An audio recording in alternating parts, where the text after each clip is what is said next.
এবারে আনন্দ আড্ডা। চলুন দর্শক ফিরে যাই আমরা আমাদের আজকের অতিথি অভিনেতা সোহেল তৌফিকের কাছে। যেমনটা আসলে বলছিলাম, আজকের দিনটা আপনার জন্য বিশেষ একটা দিন।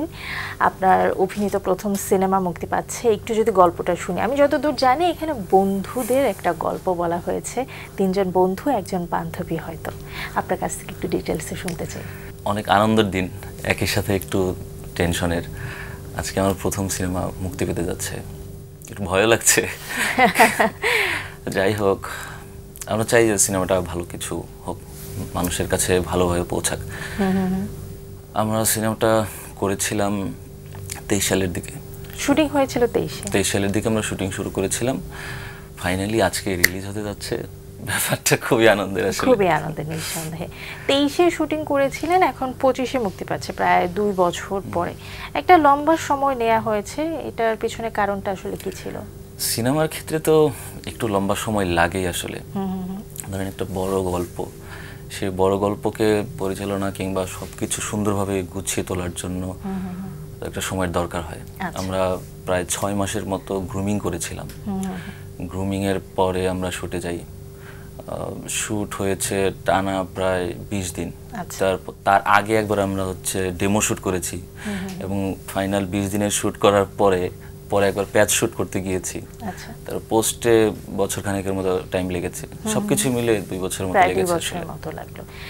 এখানে আপনারা 4 জনই মেইন ক্যারেক্টারে আছেন। একটু যদি গল্পগুলো শুনি যে আপনাদের শুটিংটা কোথায় হয়েছিল? শুটিং হয়েছিল নড়াইলে আর উত্তরবঙ্গের সৈয়দপুর, পার্বতীপুর মিলিয়ে। আচ্ছা আচ্ছা। কি ধরনের গল্প আমরা আসলে পেতে যাচ্ছি?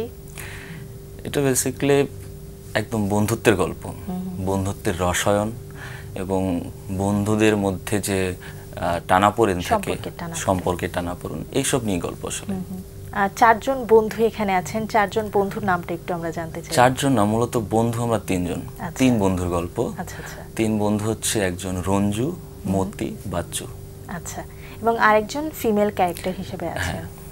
তার আরো অনেকেই আছে, বাট ওই ক্যারেক্টারটা খুব স্পেশাল। সেখানে তার ক্যারেক্টারের নামটা কি ছিল? ওর নাম ছিল কুমকুম। আচ্ছা আচ্ছা। নামটা খুব সুন্দর। নামটা নিঃসন্দেহে খুব সুন্দর, যেহেতু গল্পটাও খুব সুন্দর। যেহেতু এই সিনেমাটা আপনার প্রথম কাজ, নির্মাতারও একটা, এবং আপনারা সবাই এই সিনেমায় নতুন অভিষেক হতে যাচ্ছে, নির্মাতার ক্ষেত্রেও একটা বলা যায় যে একটা রিস্কই ছিল বর্তমানে আমাদের দেশের প্রেক্ষাপটে বা সিনেমা ইন্ডাস্ট্রির প্রেক্ষাপটে। একটু জানতে চাই কিভাবে আপনার কাছে এই সিনেমাটার প্রস্তাব এলো বা কাস্টিংটা আসলে কিভাবে হলো? একদিন হঠাৎ করেই ডিরেক্টর জোবাইদুর রহমান আমাকে ফেসবুকে নক দিলেন যে আমি একটা কাজ করতে চাচ্ছি, তো আপনার সাথে বসবো, আসেন একটু গল্পটা নিয়ে কথা বলি। তো আমি একদিন তার সাথে দেখা করলাম। উনি গল্পে গল্পে পরিচয় হওয়ার পরে দেখলাম উনি আসলে আমার আগের সিনিয়র। কিভাবে আমি রানআউটে কাজ করতাম, উনি রানআউটে কাজ করতেন, কিংবা রানআউটে থাকা অবস্থায় ওনার সাথে কখনো আমার দেখা হয়নি কিংবা কথা হয়নি। তো ওই দিন গল্প করতে করতে পরিচয় হলো, উনি রানআউটে ছিলেন। সম্পর্কটা আরেকটু ভালো হলো। তো ওই জায়গা থেকে উনি যখন আমাকে গল্পটা শোনালেন এবং এত কনফিডেন্টলি উনি গল্পটা বললেন, এবং গল্প শুনে আমি পুরো গল্পের ভিজুয়াল মনে হয় দেখতে পেলাম, এবং গল্প শোনার পর মনে হলো যে এই ধরনের গল্প আমাদের প্রতিনিয়ত আমাদের আশেপাশে অনেক আছে, কিন্তু এই গল্প নিয়ে সিনেমা হয়তো হয়নি। আর আমার চরিত্রটাও ভালো লাগলো, তো আমি ভাইকে আর না করি নেই যে আমি করবো না, কিংবা ওই অপশনটাই ভাবিনি যে আমি করবো না। গল্প আমার এত ভালো লেগেছে যে আমি সাথে সাথে বলেছি ভাই আমি কাজটা করতে চাই। তার মানে আমাদের আশেপাশে প্রতিনিয়ত যেই ধরনের বন্ধুরা যেই ধরনের বিষয়ের মধ্য দিয়ে যাচ্ছে, সেই গল্পটাই আপনার এই সিনেমায় উঠে এসেছে। আচ্ছা, সিনেমার যে প্রায় বললেন যে টানা 20 দিনের মতো শুটিং করেছেন, এবং সব মিলিয়ে বলা যায় যে আরও বেশ কয়েকদিন লেগেছে।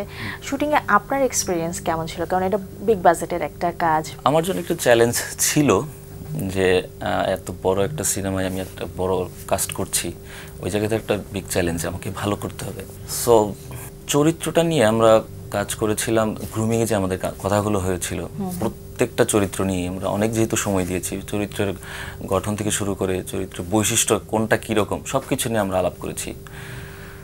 তো এখানে একটা মফস্বল শহরের একটা চরিত্র, যে কিনা একটা এটা কি বলে মহাজন থাকে না, যে একটা মফস্বলের বিভিন্ন অঞ্চলের দোকানগুলোতে তার মাল সাপ্লাই দেয় বিভিন্ন ধরনের।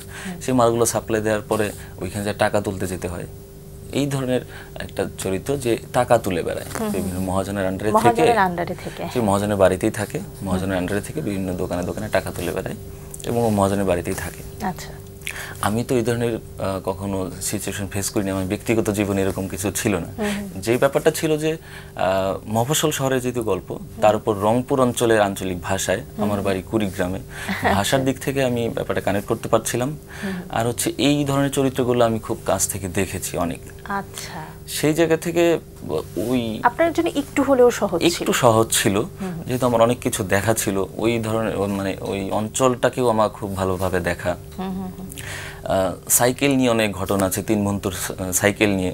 আমি ছোট থেকে হচ্ছে স্কুলে যেতাম সাইকেল নিয়ে, আমার সাইকেল নিয়ে অনেক বন্ধু ছিল, আমি বন্ধুদের সাথে সাইকেল নিয়ে ঘুরতে যেতাম। তো ব্যাপারগুলো আমার কানেক্ট করছিল, বাস্তব জীবনের সঙ্গে অনেক কিছু মিলে যাচ্ছিল। বাহ, দারুণ। ভাষা বলছিলেন, কুড়িগ্রাম আর রংপুরের ভাষাতে তো একটু হলেও হয়তো বা পার্থক্য একটু তো অবশ্যই, এটা প্রত্যেকটা জেলাতেই একটু একটু পার্থক্য থাকেই। ওভারঅল রংপুরের ভাষা তো একটাতে অ্যাকসেন্টের জায়গা থেকে কিছুটা তো মিল আছে। এই মুভিতে কি ওই অ্যাকসেন্টে আপনার কথা বলতে হয়েছে? ওই অ্যাকসেন্টে কথা বলতে হয়েছে। আচ্ছা আচ্ছা। শুটিং গুলো বলছিলেন যে নড়াইলে হয়েছে, সৈয়দপুরে হয়েছে। শুটিং এ আপনার বাকি কো আর্টিস্ট যারা আছে তাদের সঙ্গে বন্ডিংটা কেমন ছিল? গ্রুমিং সেশনে কেমন? আসলে আগে তো আসলে আমি সবাইকে ওইভাবে চিনতাম না, তো এই সিনেমা কাজ করতে গিয়ে সবার সাথে একটা বন্ধুত্বপূর্ণ সম্পর্ক হয়ে গেছে। কো আর্টিস্ট কারা কারা ছিলেন আপনার? কো আর্টিস্ট ছিলেন মাহফুজ মুন্না, শান্ত চন্দ্র সূত্রধর, রোশেন শরীফ কাব্যকথা, তারপর আর অনেকেই। এই সিনেমার পরিচালকের সঙ্গে আসলে আপনাদের বন্ডিংটা বা কানেকশনটা কেমন ছিল? তিনিও আপনাদের সঙ্গে প্রথমবারের মতো হয়তো বা কাজ করছে, সো সেটা একটু জানতে চাই।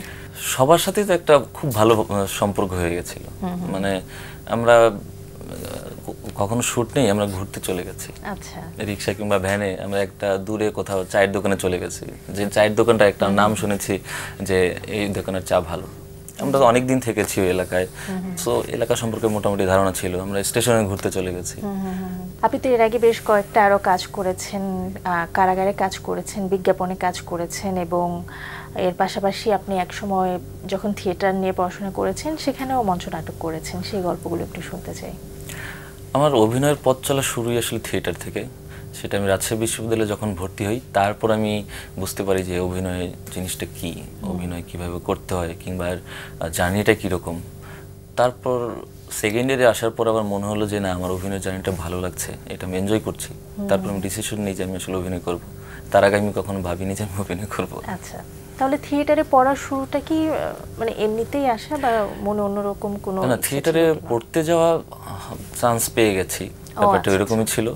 কিন্তু চান্স পাওয়ার পর আমি এখানকার যে স্কুলিং, আমার এটা ভালো লাগে। শুরু থেকে ধরেন আমাদের অভিনয় প্রস্তুতির ক্ষেত্রে মূকাভিনয়, তারপর হচ্ছে লাঠি খেলা, তারপর যোগাসন, বিভিন্ন ধরনের প্র্যাকটিক্যাল কোর্সগুলো ছিল। এগুলো আমি খুব এনজয় করতে থাকি। থিওরিটিক্যালের বাইরে প্র্যাকটিক্যাল কোর্সগুলো আমার খুব ভালো লাগে। তো একজন অভিনয়ের জন্য প্র্যাকটিক্যালি তো ইমপ্লিমেন্ট করা সবচেয়ে বেশি জরুরি।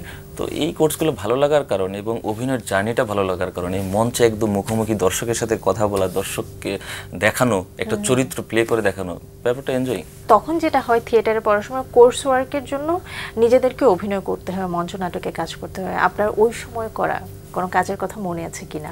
পার্গেটরি নামে একটা নাটক করেছিলাম, সেখানে বাবা নামে একটা চরিত্র করেছিলাম। তারপর ওয়েটিং ফর গডো চরিত্র, স্ট্রাগন ক্যারেক্টারটা করেছিলাম। আরও অনেকেই আছে। তারপর টিনের তলোয়ারের হরবল্লভ ক্যারেক্টারটা করেছিলাম। অনেক ধরনের ক্যারেক্টার করা হয়েছে। তো এখানে আমাদের তো যেহেতু একাডেমিকভাবে করানো হয়, আমাদের কোর্স পারপাস তো থাকেই, তাছাড়া হচ্ছে সিনিয়র জুনিয়রদের প্রচুর কাজ করতে হয়। কারণ হচ্ছে ওদের কোর্সের জন্য হচ্ছে ডিরেকশন দিতে হয়, একটা মিডিয়া নাটকও করতে হয়, থিয়েটারও করতে হয়। সবগুলোর সাথে এঙ্গেজ থাকার চেষ্টা করেছি অ্যাজ এ অভিনেতা হিসেবে। রাজশাহীতে পড়াশোনা করার পরপরই কি ঢাকায় ফিরে এলেন? হ্যাঁ, রাজশাহীতে আমার পড়াশোনা শেষ হয়ে গেছে 20 সালের দিকে, করোনার আগে। তারপরে করোনার সময় পুরো 1 বছর প্রায় বাড়িতে, তারপরে আমি ঢাকায় আসি। আচ্ছা, ঢাকায় কি আবারও পড়াশোনা মাস্টার্সের জন্য নাকি? না, আমি মাস্টার্স শেষ করেই আমি চলে আসি। করোনার আগে আমার মাস্টার্সই শেষ হয়ে যায়। ঢাকায় এসে আমি ওয়াহিদ তারেক ভাইয়ের সাথে একটা শর্ট ফিল্ম করেছিলাম আমাদের জায়গা নামে। তারপরে অল্প কিছু নাটক করেছিলাম। মাসুম শাহরিয়ার ভাইয়ের একটা নাটক করেছিলাম উপলব্ধি, মানে একদম শুরুতে ঢাকায় এসে নাটক করছি। আগে কখনো এই ধরনের সিচুয়েশনে পড়া হয়নি। তাছাড়া ক্যাম্পাসে থাকতে আমি একটা সিনেমার সাথে কাজে যুক্ত ছিলাম, কাটা, সরকারি অনুদানের একটা সিনেমা, টোকন ঠাকুর ডিরেক্টর ছিলেন। ওইটা প্রায় 2 বছরের মতো আমি রাজশাহী থেকে ঢাকা আপ ডাউন করে করে কাজটা শুটিং করেছেন। আচ্ছা, ওইটা কি রিলিজ পেয়েছে? এখন ওটা রিলিজ পাইনি। ওটা আমার বলতে গেলে প্রথম সিনেমার কাজ, কিন্তু রিলিজ পাচ্ছে আমার প্রথম উড়াল প্রথম রিলিজ হচ্ছে। এই যে কানেকশনগুলো, রাজশাহী ইউনিভার্সিটি থেকে আপনি ঢাকাতে এসে ভালো ভালো ডিরেক্টরের সঙ্গে কাজ করছেন, এই কানেকশনটা আসলে কিভাবে তৈরি হলো? কানেকশনটা আমি তো ঢাকায় এসে চেষ্টা করছিলাম আসলে কিভাবে অভিনয় করা যায়, কার কাছে যাব, কেউ তো আমাকে চেনে না। বিভিন্ন জনের সাথে দেখা সাক্ষাৎ করার চেষ্টা করেছি। আমি তখন সালাউদ্দিন লাবলু ভাইয়ের সাথে আমি দেখা করলাম। উনি আমাকে বললেন যে তোমার ছবি টবি দাও, আমি দেখতেছি। তো উনি আমাকে প্রায় 1 বছর পরে আমাকে একটা চরিত্র দিলেন, তার একটা ধারাবাহিক নাটক সন্ডা পান্ডাতে। তারপর থেকে মোটামুটি ওইখানে এত সিনিয়র আর্টিস্টদের সাথে কাজ করা হয়েছে, ব্যাপারটা ভালো লাগছিল, যে মনে হচ্ছে যে আমি মিডিয়াতে কাজ করছি। আগে এই ব্যাপারগুলো ছিল না। অনেক কিছু শিখতেও পেরেছি। অবশ্যই সিনিয়রদের সাথে কাজ করলে তো ওনারা এত এক্সপেরিয়েন্সড, ওনাদের দেখলেও অনেক কিছু শেখা যায়। ওনারা কিভাবে কথা বলছেন, কিভাবে কোয়ার্টিস্টদের সাথে মিশছেন, কিভাবে সবাইকে আপন করে নিচ্ছেন, কিভাবে সিনটা ডেভেলপ করতে হবে, প্রেজেন্ট করতে হবে, সবকিছুই তো ওনাদের দেখেই শেখা। আসলে কারাগারের সঙ্গে যুক্ত আসলে কিভাবে? কারাগারে তারও আগে যুক্ত। কারাগারে আমি একদিন শাওকি সাইদ ভাইয়ের সাথে আমি ফোন দিলাম, ভাইয়াকে আমি ফোন দিয়ে বললাম যে ভাই আমি তো আপনার সাথে কাজ করতে চাই, আমি এই করেছি, এখানে পড়াশোনা করেছি। তো ভাইকে ফোন দিয়ে আমার বলার পরে উনি আমার সাথে মনে হলো আমার সাথে ইয়ার্কি ফাজলামি শুরু করছেন। আমি বলছি আপনি আমার সাথে কাজ করবেন, এটা তো খুবই ভালো ব্যাপার, আমি ধন্য, এমন এইভাবে কথা বলছেন। আমি জিজ্ঞেস করলাম কনফিউজড, আপনি সত্যি হচ্ছে শাওকি সাইদ ভাই? হ্যাঁ আমি তো শাওকি সাইদ। আমার বিশ্বাস হচ্ছে না, আমি এরকমই, সমস্যা নেই, আপনার হচ্ছে প্রিভিয়াস কাজের কোনো লিঙ্ক থাকলে আমাকে পাঠিয়ে দেন, যদি কোনো অপশন থাকে আমি আপনাকে জানাবো। তখন প্রায় 10-12 মিনিট কথা বলে দিই। প্রথম দিন তাকে আমি ফোন দিয়েছি। তো এর আগে তার কাজ দেখেছি তাকদির, একটা ভালো লাগা ছিল তার কাজের প্রতি একটা। তো কিছুদিন পর তার একজন এডি আমাকে ফোন দিলেন যে শাওকি ভাই আপনার নাম্বারটা দিলেন, আপনি একবার অফিসে আসেন। তো গেলাম, আমি জানি না কিসের কাজ, আমাকে একটা স্ক্রিপ্ট ধরিয়ে দিলেন, চলেন একটু অডিশন দেন। আমি দিলাম, দেওয়ার পরে বেশ ভালো, আমি বেশ ভালো ফিল করলাম, যে মনে হয় ভালো কিছু হয়েছে। তো ওই দিন বের হওয়ার পরে শাওকি ভাই আমাকে বললেন যে আমি তোমাকে নিব।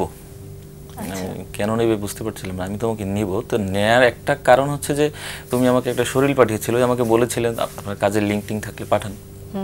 আমি একটা শরীর বানিয়েছিলাম, ক্যাম্পাসে যত ধরনের কাজ করেছিলাম ওই কাজগুলোর, এবং হচ্ছে সবকিছুর একটা সুন্দর প্রেজেন্টেশন রেডি করেছিলাম যে আমি এই কাজগুলো করেছি। সব ওনাকে পাঠিয়েছি, পোর্টফোলিও এবং শরীর। পাঠানোর পরে উনি বললো যে তুমি যে আমাকে শরীর পাঠিয়েছো, পোর্টফোলিও পাঠিয়েছো, এটাই আসলে আজকাল কেউ করে না, তুমি যে করেছো এই কারণে আমি তোমাকে নেব। তারপরে আমি জানতে পারি এটা কারাগার, একটা ওয়েব সিরিজ, এবং সেখানে আপনি খুব ভালো, খুব দারুণ একটা ক্যারেক্টার প্লে করেছেন। তোকি নামে একটা ক্যারেক্টার করেছিলাম, অনেকেই খুব প্রশংসা করেছে এবং আমরাও দেখেছি খুব সুন্দর হয়েছে। আজকে আপনার প্রথম সিনেমা রিলিজ পেতে যাচ্ছে, সেটার জন্য অনেক অনেক শুভকামনা রইল। ভবিষ্যতে আমরা আপনাকে আরো সিনেমায় দেখতে চাই। অসংখ্য ধন্যবাদ আজকে আমাদের সঙ্গে যুক্ত হওয়ার জন্য। আজকে উড়াল সিনেমা মুক্তি পাচ্ছে, এটা সত্যি অনেক ভালো লাগার ব্যাপার, যেহেতু বন্ধুত্বের গল্প, আর এমন কোনো মানুষ নেই যার কোনো বন্ধু নেই, সবারই কোনো না কোনো বন্ধু আছে। সো আমাদের যেহেতু বন্ধুত্ব নিয়ে সিনেমাটা, সব মানুষের জন্য আসলে সিনেমা, আমরা চাই যে সব মানুষ এই সিনেমাটা দেখুক, প্রত্যেকটা মানুষের হৃদয়ে আমাদের সিনেমাটা জায়গা করে নিক। আশা করি আপনারা সবাই সিনেমাটা দেখবেন, আমাদের সিনেমার পাশে থাকবেন। ধন্যবাদ আপনাদের।